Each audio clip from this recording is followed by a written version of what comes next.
Hi friends, நம்ம இன்றைக்கி என்ன பார்க்க போகிறோம்னு பார்த்தீங்கன்னா, சப்பாத்தி, ஆப்பம் இதுக்கெல்லாம் சூப்பரான ஒரு குருமா தாங்க ரெடி பண்ண போகிறோம்.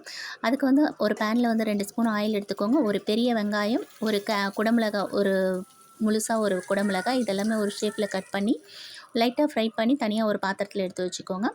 அதே பேனில் வந்து 2 ஸ்பூன் ஆயில் விட்டு கொஞ்சம் சின்ன வெங்காயம், பூண்டு வந்து ஒரு 4, 5 பல்லு பூண்டு, ஒரு சின்ன துண்டு இஞ்சி, ஒரு பெரிய தக்காளி ஸ்லைஸ் பண்ணி கட் பண்ணி நல்லா ஃப்ரை பண்ணி எடுத்து வச்சுக்கோங்க. தனியாக ஒரு மிக்ஸி ஜாரில் போட்டு கிரைண்ட் பண்ணி எடுத்து வச்சுக்கோங்க. அதுக்கு ஒரு தாளிப்பு போட்டுக்கலாம். ஒரு பேனில் வந்து 3 ஸ்பூன் ஆயில் எடுத்துக்கோங்க. பட்டை, கிராம்பு, பிரிஞ்சி இலை, சோம்பு இதெல்லாமே ஆட் பண்ணிக்கோங்க. ஸோ அதுக்கப்புறமா 2 பச்சை மிளகாய், ஒரு பெரிய வெங்காயம் வந்து நல்லா ஸ்லைஸ் பண்ணி போட்டுக்கோங்க.